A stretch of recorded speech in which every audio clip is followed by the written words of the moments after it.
સ્વાગત છે exam today પર મિત્રો 18 એપ્રિલ 2025ના રિલેટિવ કરંટ અફેર્સની ડિસ્કશન આ વિડીયોમાં આપણે કરવાના છે.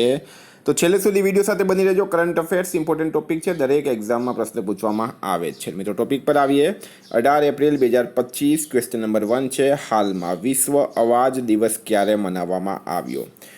તો મિત્રો દર વર્ષે 16 એપ્રિલે વિશ્વ અવાજ દિવસ મનાવવામાં આવે છે. દર વર્ષે 16 એપ્રિલે આ દિવસ મનાવવાની શરૂઆત ક્યાંથી થઈ હતી? તો બ્રાઝિલમાં થઈ હતી. ક્યારે થઈ હતી મિત્રો? 1999માં 1999માં આ દિવસ મનાવવાની શરૂઆત બ્રાઝિલમાં થઈ હતી. વાત થઈ છે મિત્રો ઇમ્પોર્ટન્ટ ડેસની. તો હાલમાં 15 એપ્રિલે વિશ્વ કલા દિવસ, 14 એપ્રિલે વિશ્વ ચગાસ રોગ દિવસ, 13 એપ્રિલે સિયાચીન દિવસ, 11 એપ્રિલે રાષ્ટ્રીય સુરક્ષિત માતૃત્વ દિવસ, 10 એપ્રિલે વિશ્વ હોમિયોપેથી દિવસ, 9 એપ્રિલે CRPF શૌર્ય દિવસ, 8 એપ્રિલે આંતરરાષ્ટ્રીય રોમાની દિવસ, 7 એપ્રિલે વિશ્વ સ્વાસ્થ્ય દિવસ, 6 એપ્રિલે વિકાસ શાંતિ માટે આંતરરાષ્ટ્રીય ખેલ દિવસ, 5 એપ્રિલે રાષ્ટ્રીય સમુદ્રી દિવસ મનાવાયો. તમામ દિવસ ઇમ્પોર્ટન્ટ છે, યાદ રાખો. હાલમાં કોની ભારતના 52માં મુખ્ય ન્યાયાધીશના રૂપમાં નિમણૂક કરાઈ છે? તો ભારતના 52માં મુખ્ય ન્યાયાધીશના રૂપમાં કોની નિમણૂક કરવામાં આવી છે? BR ગવઈની. બરાબર, BR Gavai, justice BR Gavai આગામી ચીફ જસ્ટિસ ઓફ ઇન્ડિયા બનશે અને તેઓ જસ્ટિસ સંજીવ ખન્નાની જગ્યા લેશે. 14 મેના રોજ તેઓ શપથ લેશે. તેમનો કાર્યકાળ માત્ર 6 મહિનાનો રહેશે અને સૌથી મોટી વાત મિત્રો, એ ભારતના 52મા નંબરના મુખ્ય ન્યાયાધીશ બનવાના છે. હાલમાં કોની TCSના નવા કાર્યકારી નિર્દેશક, અધ્યક્ષ અને CEOના રૂપમાં નિમણૂક કરાઈ છે? તો TCS એક IT કંપની છે, એના નવા કાર્યકારી નિર્દેશક, અધ્યક્ષ અને CEO એટલે શું? ચીફ ઓપરેટિંગ ઓફિસર આરતી સુબ્રમણ્યમ રાઈટ આન્સર છે. બરાબર, આરતી સુબ્રમણ્યમ એમની નિમણૂક કરવામાં આવશે. મિત્રો તમે ફોટો જોઈ શકો, આ આરતી સુબ્રમણ્યમનો ફોટો છે. મિત્રો એપ્રિલ નિમણૂકની વાત કરીએ તો પૂનમ ગુપ્તા RBIના ડેપ્યુટી ગવર્નર, રાજકુમાર સિંહ ચંડીગઢના DGP, નિધિ તિવારી PM મોદીની નિજી સચિવ, સુનિલ કક્કડ મારુતિ સુઝુકીના પૂર્ણકાલીન નિર્દેશક બન્યા છે, ચલ્લા શેટ્ટી ભારતીય બેંક સંઘના ચેરમેન, શિવકુમાર કલ્યાણ રમન ANRFના CEO બન્યા છે. RBIએ અજીત રત્નાકર જોશીને કાર્યકારી નિર્દેશક બનાવ્યા. અજય ભાદુ GEMના CEO બન્યા છે. અંજુ રાઠી રાણા કાનૂની મામલાના સચિવ બન્યા છે. અમિતાભ મુખર્જી NMDCના CMD બન્યા. વિકાસ કૌશલ HPCLના અધ્યક્ષ અને MD, તાકાશી નાકાજીમા હોન્ડા કાર્સ ઇન્ડિયાના CEO બન્યા છે અને અતુલ ગોયલ ભારતીય બેંક સંઘના કાર્યકારી અધિકારી બન્યા છે. વિદ્યાર્થી મિત્રો, જો તમે LRD ની તૈયારી કરી રહ્યા છો, બરાબર, એક્ઝામ આવી રહી છે જૂનમાં, બેલિપ મેન્સ, CC મેન્સ, GPSC અને ગુજરાતની કોઈ પણ એક્ઝામ, તમારા માટે મિત્રો અમે લઈને આવ્યા છે સ્પેશિયલ એપ્લિકેશન.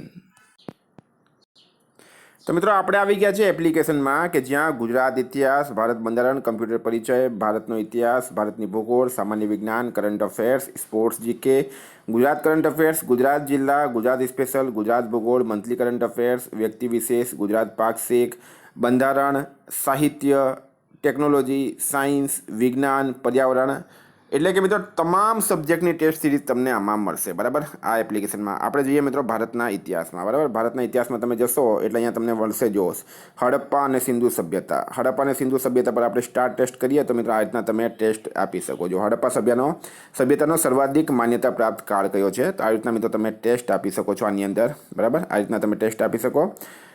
ઉપર મિત્રો ટાઈમ પણ ચાલશે. બધી જ ટેસ્ટમાં આપણે ટાઈમ મૂક્યો છે જેથી કરીને એક્ઝામમાં આપણને ફાયદો થાય. સબમિટ કરશો, રિઝલ્ટ મળશે, કેટલા સાચા કર્યા છે, કેટલા ખોટા કર્યા છે, બરાબર, કેટલા ટાઈમમાં લીધો છે. એટલે કે તમે એક્ઝામ હોલમાં બેઠા છો એ રીતના જ આ એપ્લિકેશન અમે ડેવલપ કરી છે. વિદ્યાર્થીઓ જેટલી મેક્સિમમ ટેસ્ટ આપશો એટલો તમને ફાયદો થશે. ડેલી ન્યૂ ટેસ્ટ અપડેટ થાય છે. એક વખત મિત્રો આ સબસ્ક્રિપ્શન હોય છે, એની અંદર એક વખત પેમેન્ટ કરવાથી બધા જ સબ્જેક્ટની બધી જ ટેસ્ટ ઓપન થઈ જશે. બરાબર, અલગ અલગ વિષય માટે અલગ અલગ પેમેન્ટ કરવાનું નથી. એક જ વખત પેમેન્ટ કરવાથી બધા જ વિષયોની બધી ટેસ્ટ ઓપન થઈ જશે. સોલ્યુશન પણ આમાં તમને મળશે. તો તમામ સબ્જેક્ટની 500થી વધારે ટેસ્ટો મિત્રો અપડેટ થઈ ગઈ છે. એપ્લિકેશનની લિંક ડિસ્ક્રિપ્શન બોક્સમાં આપી છે. બરાબર, એપ્લિકેશન ડાઉનલોડ કરી લો ડિસ્ક્રિપ્શન બોક્સમાં, અને નહીં તો તમે એક્ઝામ ટુડે લખશો પ્લે સ્ટોર પર, ત્યાંથી પણ સૌથી પહેલાં આપણી એપ્લિકેશન મળી જશે. નહીં સમજ પડતી હોય તો 9510411961. બરાબર, મારો કોન્ટેક્ટ નંબર છે 9510411961, 9510411961. એના પર તમે મને કોન્ટેક્ટ કરી શકો છો. એશિયા કયા રાજ્યની સરકારે સુબેદાર રામજી સકપાલ યોજના શરૂ કરી? કયા રાજ્યની સરકાર દ્વારા સુબેદાર રામજી સકપાલ યોજના શરૂ કરવામાં આવી છે? તો મિત્રો રાઈટ આન્સર છે આમાં ગુજરાત દ્વારા, બરાબર. ગુજરાત સરકારે હાલમાં 14મી એપ્રિલે જે છે એ બાબા સાહેબ ભીમરાવ આંબેડકરની જન્મજયંતિ હતી અને આ જન્મજયંતિ નિમિત્તે એમના પિતાજીનું નામ હતું રામજી સકપાલ, બરાબર. તો એમના સુબેદાર રામજી સકપાલ યોજના શરૂ કરવામાં આવી છે બાબા સાહેબના પિતાજીના નામ પર ગુજરાત દ્વારા શરૂ કરવામાં આવી છે. આ યોજનામાં શું છે માહિતી લઈએ મિત્રો. આ યોજનાની અંદર શું છે, બરાબર. તો અનુસૂચિત જાતિના યુવાનોને રાષ્ટ્ર સુરક્ષાની સેવામાં જોડાવાની ઉમદા તક છે. 75 દિવસની તાલીમ આપીને અગ્નિવીર માટે તૈયાર કરાશે. અગ્નિવીરોની પરીક્ષાની પૂર્વ તૈયારી માટે તાલીમ સાથે 2500 સ્ટાઇપેન્ડ ડીબીટી મારફતે ચૂકવાશે. રાષ્ટ્રીય રક્ષા યુનિવર્સિટી દ્વારા ભરતી અને સ્પર્ધાત્મક પરીક્ષાની તાલીમ અપાશે. યોજનાનો લાભ લેવા માટે શૈક્ષણિક ન્યૂનતમ લાયકાત ધોરણ 10 પાસ જરૂરી છે.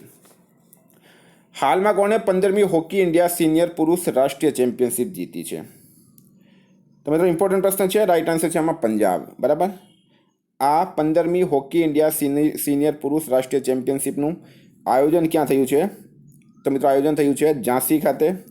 પંજાબે આ ટુર્નામેન્ટ જીત્યો છે અને પંજાબે કોને હરાવીને જીત્યો આ આપણા માટે વધારે મહત્વપૂર્ણ છે.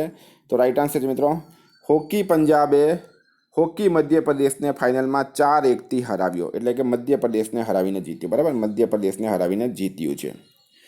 તો પંજાબના સીએમ છે ભગવંત માન, રાજ્યપાલ છે ગુલાબચંદ કટારિયા, કેપિટલ છે મિત્રો ચંડીગઢ. પંજાબની વિધાનસભાએ સર્ચ એન્જિન લોન્ચ કર્યું, આ પણ યાદ રાખવાનું છે. હાલમાં કઈ આઈઆઈટીએ સેમિકન્ડક્ટર રિસર્ચને પ્રોત્સાહન આપવા માઇક્રોન ટેકનોલોજી સાથે કરાર કર્યો છે? તો મિત્રો રાઈટ આન્સર છે આમાં આઈઆઈટી દિલ્હી, બરાબર. આઈઆઈટી દિલ્હી રાઈટ આન્સર થશે. આઈઆઈટી દિલ્હી રાઈટ આન્સર છે. આઈઆઈટીનું પૂરું નામ શું છે? Indian institute of technology. હવે એક્ઝામમાં ફૂલ ફોર્મ વધારે પૂછે છે એટલે દરેક વસ્તુનું આપણે ફૂલ ફોર્મ લઈને ચાલીશું. મિત્રો હાલમાં આઈઆઈટી દિલ્હીની વાત કરીએ તો આઈઆઈટી દિલ્હીએ એન્ટીબાયોટિક પ્રતિરોધ ટ્રેકિંગ માટે એઆઈ ઉપકરણ AMR સેન્સ વિકસિત કર્યો છે, આ પણ યાદ રાખો.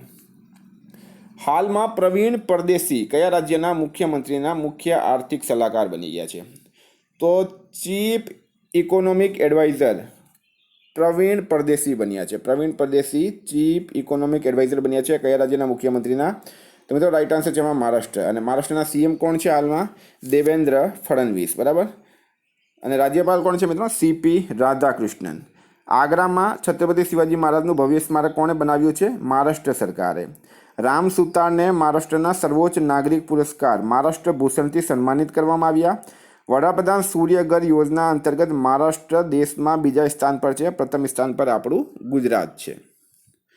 હાલમાં કયા રાજ્યની સરકારે હીટ વેવને રાજ્ય વિશિષ્ટ આપદા જાહેર કરી છે? કયા રાજ્યની સરકાર હીટ વેવ એને રાજ્ય વિશિષ્ટ આપદા જાહેર કરી? તેલંગાના રાઈટ આન્સર છે, બરાબર. તેલંગાના સરકારે હીટ વેવને રાજ્ય વિશિષ્ટ આપદા જાહેર કરી. તેલંગાનાના મુખ્યમંત્રી છે મિત્રો રેવંતા રેડ્ડી. રાજ્યપાલ છે જિષ્ણુદેવ વર્મા અને પાટનગર છે મિત્રો હૈદરાબાદ, બરાબર. આમાં શું છે? ગરમીનો મોસમ છે મિત્રો. હાલમાં તાપ વધારે પડી રહ્યો છે. ઘણા બધા રાજ્યોમાં હીટવેવ, સનસ્ટ્રોક અને સનબર્નના કારણે ઘણા વિદ્યાર્થીઓના, ઘણા કર્મચારીઓના, ઘણા મજદૂરોના મૃત્યુ થતા હોય છે, બરાબર. તો એને રોકવા માટે હાલમાં જારી નીતિ આયોગની રિપોર્ટ મુજબ દુનિયાનો ચોથો સૌથી મોટો ઓટોમોબાઈલ નિર્માતા કોણ બન્યો? ભારત દેશ. ભારત દેશ જે છે મિત્રો એ બની ગયો છે. તો NITI national institution for transforming India, બરાબર. એની રિપોર્ટ મુજબ દુનિયાનો ચોથો સૌથી મોટો ઓટોમોબાઈલ નિર્માતા ભારત બની ગયો છે. નીતિ આયોગની સ્થાપના ક્યારે થઈ હતી મિત્રો? 2015માં નરેન્દ્ર મોદીની સરકાર આવી એના પછી, બરાબર. મિત્રો વાત કરીએ આપણે હવે ભારતની, બરાબર. તો દૂધ ઉત્પાદનમાં દુનિયામાં નંબર 1 કયો દેશ છે? આપણો દેશ ભારત છે. ભારતમાં થયેલ સર્વેક્ષણમાં 6300થી વધારે નદી ડોલ્ફિન મળી આવી. ભારત અમેરિકા, ચીન, જાપાન પછી ચોથો સૌથી મોટો વૈશ્વિક ધન કેન્દ્ર બન્યો છે. ભારતે 5મો એશિયાઈ મહિલા કબડ્ડી ખિતાબ જીત્યો. દૂધ ઉત્પાદનમાં દુનિયામાં નંબર 1 ભારત છે. ભારતના વડાપ્રધાન સોશિયલ મીડિયા પ્લેટફોર્મ ટ્રુથ સોશિયલથી હાલમાં જોડાયા છે. વિશ્વનો બીજો સૌથી મોટો સડક નેટવર્કવાળો દેશ ભારત બની ગયો. ભારતે ICC ચેમ્પિયન્સ ટ્રોફી 2025માં ન્યૂઝીલેન્ડને હરાવ્યું છે. ભારતે T-72 ટેન્કોના ઇન્જિનની આપૂર્તિ માટે રશિયાની ફર્મ સાથે કરાર કર્યો છે.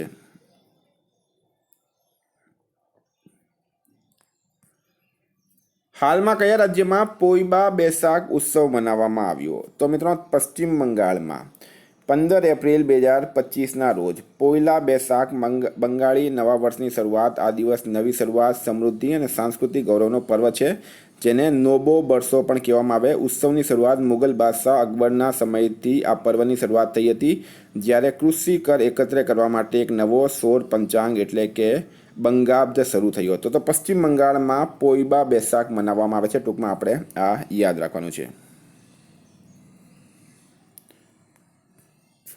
હાલમાં કોને લિજેન્ડ્સ ઓફ એન્ડોસ્કોપી એવોર્ડ મળ્યો? તો લિજેન્ડ્સ ઓફ એન્ડોસ્કોપી એવોર્ડ મિત્રો ડૉક્ટર નાગેશ્વર રેડ્ડીને મળ્યો છે. એઆઈજી હોસ્પિટલના ચેરમેન ડૉક્ટર નાગેશ્વર રેડ્ડીને ગેસ્ટ્રો ઇન્ટેસ્ટાઇનલ એન્ડોસ્કોપીમાં યોગદાન માટે આ એવોર્ડ મળ્યો છે. મિત્રો એવોર્ડ્સની વાત કરીએ તો હાલમાં જયશ્રી વેંકટેશનને આદ્રભૂમિ માટે રામસર એવોર્ડ મળ્યો. દલાઈ લામાને શાંતિ અને સ્થિરતા માટે ગોલ્ડ મર્કરી એવોર્ડ મળ્યો. દિનેશ સેરાને HBTUથી લાઈફ ટાઈમ એવોર્ડ મળ્યો. જય શાહને ફોર્બ્સ ઇન્ડિયા લીડરશિપ એવોર્ડ મળ્યો. સમીર કનોડિયાને CEO of the year award મળ્યો છે. સુનિલ ભારતી મિત્તલને બ્રિટનમાં માનદ નાઇટહુડની ઉપાધિ મળી. એન ચંદ્રશેખરને બ્રિટિશ સામ્રાજ્યનો સૌથી ઉત્કૃષ્ટ આદેશ સન્માન મળ્યો છે. હાલમાં કોની IWLF એથ્લીટ આયોગના અધ્યક્ષના રૂપમાં નિમણૂક કરાઈ? તો IWLF એથ્લીટ આયોગના અધ્યક્ષના રૂપમાં કોની નિમણૂક કરવામાં આવી છે મિત્રો? મીરાબાઈ ચાનુ રાઈટ આન્સર છે. બરાબર, મીરાબાઈ ચાનુની નિમણૂક કરવામાં આવી. મીરાબાઈ ચાનુ જે છે એમાં રાઈટ આન્સર થશે. મીરાબાઈ ચાનુ પૂર્વ ઓલિમ્પિયન ખેલાડી છે. હવે IWLFનું પૂરું નામ શું છે? આપણે એક્ઝામની અંદર તમને ફરી કહું છું, હવે એક્ઝામ પેટર્ન બદલાઈ ગઈ છે. ફૂલ ફોર્મ ઘણે પૂછવામાં આવે છે. તો મિત્રો ઇન્ડિયન વેઇટ લિફ્ટિંગ ફેડરેશન આનું પૂરું નામ છે. કયા રાજ્યના મુખ્યમંત્રીએ ઈ સેહત એપનું શુભારંભ કર્યું? તો જમ્મુ કાશ્મીરના મુખ્યમંત્રીએ જમ્મુ કાશ્મીર રાજ્યના લોકોની સેહત સુધાર માટે ઈ સેહત એપ્લિકેશનનું હાલમાં શુભારંભ કર્યું છે. જમ્મુ કાશ્મીરના CMનું નામ છે ઉમર અબ્દુલ્લા. હાલમાં રણજીત નાયરનું નિધન થયું છે. તેઓ કોણ હતા? તો મિત્રો પ્રખ્યાત ભૌતિક દાર્શનિક. બરાબર, પ્રખ્યાત ભૌતિક દાર્શનિક રણજીત નાયરનું હાલમાં નિધન થયું છે. આપણે એમને શ્રદ્ધાંજલિ આપીએ. હાલમાં છઠ્ઠા ભારત ઉઝબેકિસ્તાન સૈન્ય અભ્યાસ ડસ્ટ લીક ક્યાં શરૂ થયું? ડસ્ટ લીક પુણેમાં શરૂ થયું છે. ક્યાં થયું છે? પુણેની અંદર ડસ્ટ લીક શરૂ થયું છે ભારત અને ઉઝબેકિસ્તાન વચ્ચે. હાલમાં ફાઇનાન્શિયલ યર 2024-25માં ભારતના નિર્યાતમાં કેટલા ટકાની વૃદ્ધિ નોંધવામાં આવી છે? તો મિત્રો 6.2%ની વૃદ્ધિ નોંધવામાં આવી છે. બરાબર, FY 2024-25માં 6.2%ની વૃદ્ધિ નોંધવામાં આવી છે. સોરી મિત્રો, 5.5%ની. બરાબર, 5.5, 6.2 નહીં પણ 5.5%ની વૃદ્ધિ નોંધવામાં આવી. 5.5% રાઈટ આન્સર છે. બરાબર, 5.5%. રક્ષા સાહિત્ય મહોત્સવ કલમ અને કવચ 2.0નું આયોજન ક્યાં કરાયું છે? તો મિત્રો એ ન્યૂ દિલ્હી ખાતે કરવામાં આવ્યું છે ડિફેન્સ મિનિસ્ટર દ્વારા. રક્ષા સાહિત્ય મહોત્સવ કલમ અને કવચ. તો મિત્રો વાત કરીએ આપણે રિવિઝનની. તો 17 એપ્રિલ 2025 રિવિઝન પર આપણે આવી ગયા. વિશ્વ કલા દિવસ ક્યારે મનાવવામાં આવે છે? 15 એપ્રિલે. કયા રાજ્યના ઢાબા પર સૌર ઉર્જાને પ્રોત્સાહન આપવા સૌર મિશન શરૂ કરાયું? નાગાલેન્ડ રાઈટ આન્સર છે. કયા રાજ્યે આધાર વેરિફિકેશનમાં શ્રેષ્ઠ કામ માટે UIDAIથી 2 પુરસ્કાર જીત્યા? મેઘાલય. સ્પીપાનું પ્રાદેશિક તાલીમ કેન્દ્ર ગુજરાતમાં ક્યાં શરૂ કરવામાં આવ્યું? ભાવનગર રાઈટ આન્સર છે. કોની માર્ચ 2025 માટે ICC player of the month તરીકે પસંદગી થઈ? તો શ્રેયસ અય્યર અને જોર્જિયા વોલની. હિમાચલ પ્રદેશે પોતાનો 78મો સ્થાપના દિવસ ક્યારે મનાવ્યો? 15 એપ્રિલના રોજ. કઈ સંસ્થાએ નાગ એન્ટી ટેન્ક મિસાઇલ સિસ્ટમ નામિસ વિકસાવી? DRDO રાઈટ આન્સર છે. કયા રાજ્યની સરકારે પોતાના ઝીરો પોવર્ટી મિશનનું નામ ડૉક્ટર ભીમરાવ આંબેડકરના નામ પર રાખ્યું છે? UP Uttar Pradesh right answer છે. ક્રિસિલે FY 26માં ભારતની GDP વૃદ્ધિ દર કેટલા ટકા રહેવાનું અનુમાન લગાવ્યું? 6.5%. પશ્ચિમ બંગાળમાં કાલીઘાટ સ્કાય વોકનું ઉદ્ઘાટન મમતા બેનર્જીએ કર્યું. ઇક્વાડોરની રાષ્ટ્રપતિ ચૂંટણીમાં જીત મેળવી છે ડેનિયલ નોબાએ. કોણ ખેલો ઇન્ડિયા યુથ ગેમ્સ 2025ની મેજબાની કરશે? બિહાર રાઈટ આન્સર છે. નિર્મલા જૈનનું નિધન થયું છે. મિત્રો એક લેખિકા હતી. 15મી બ્રિક્સ કૃષિ મંત્રીઓની બેઠક બ્રાઝિલમાં થશે. નવ વર્ષની શરૂઆતના રૂપમાં કયા મહાવિસુંબા સંક્રાંતિ અને પણા સંક્રાંતિ મનાવવામાં આવી? ઓડિશા રાઈટ આન્સર છે. કોની લેમ્બોર્ગિની ઇન્ડિયાના પ્રમુખના રૂપમાં નિમણૂક કરાઈ? નિધિ કેસ્તાની. મિત્રો ગઈકાલે પ્રશ્ન પૂછાયું, હાલમાં આવેલી રિપોર્ટ મુજબ વિશ્વનું સૌથી વ્યસ્ત એરપોર્ટ કયું બન્યું છે? દુબઈ રાઈટ આન્સર હતું. આજનો પ્રશ્ન છે, મકાઉ કોમેડી ફેસ્ટિવલ 2025થી કોને સન્માનિત કરાયા? જવાબ કમેન્ટ બોક્સમાં જણાવવાનો. વિદ્યાર્થી મિત્રો, વોટ્સઅપ અને ટેલિગ્રામની લિંક ડિસ્ક્રિપ્શન બોક્સમાં આપી છે. પીડીએફ માટે 9510411961 પર કોન્ટેક્ટ કરો. Thank you. ફરી મળીશું. જય હિન્દ, જય ભારત.